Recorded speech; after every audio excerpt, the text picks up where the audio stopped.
I went on the recent Howard Jeff's kayak repair course and learned quite a lot. We were able to kind of bash demo kayaks and practice a little bit, but I thought it'd be interesting at least to maybe now try and do this for myself. So I'm going to take you through all the steps that I learned and then apply it to my own kayak and see how. So the area I'm going to repair is in fact where my feet sit inside the kayak, and you can see there's a couple of patches there that my heels have eroded away, and there's nothing going through to the other side, but I want to just patch that up, and then I'm going to put some strips across it to make it more sturdy going forward, and ultimately probably get some keel easy pads that will allow me to kind of protect that part of the boat. Starting off, I bought the composite repair kit from Howard Jeff's, and this is what's in it. It actually comes in a much smaller little pack when it's all vacuumed down,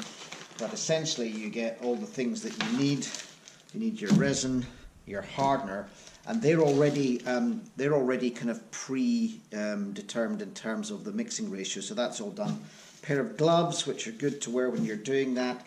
Some sandpaper, obviously your fiberglass fibre, which I need to cut up and prepare, and a little brush for applying it. So that's what you get in the kit. So the only extras I've really had to buy for this are some plastic cups for mixing, which are basically from the co-op, and I got some mixing sticks, and I had them around. They were from a craft store. So those are the only things, and of course your scissors to cut up your glass. So far is I've chopped up some glass which will be mixed in with the resin to sort of fill in the holes, and then on top of that, because I'm going to do it in two, so there are two separate areas, I'm going to do it in two separate piles, is I've cut for each 3 bits of glass, rounded edges so they don't catch, and then smallest one on, put some resin in, second one on, resin, third one on, just getting each a bit larger, but building up, so hopefully they don't catch when you put it in.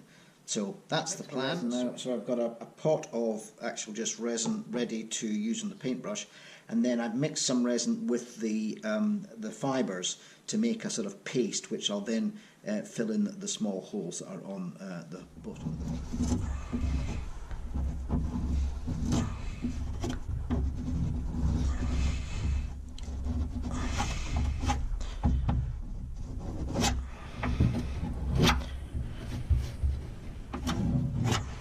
Somewhat annoyingly, I actually got a camera error message. I was hoping to kind of do this in time lapse, but you're just going to have to see the finished result because I couldn't obviously sort the camera. So here's the finished item once the resin has been allowed to harden and I've sanded it down. And what would I do differently the next time? I'd probably have a bigger overlap on the layers of glass to make it a bit smoother, and probably use less resin as well. Having the area well lit when it's inaccessible was a great help, so that's my only tip really. And I hope you found this useful.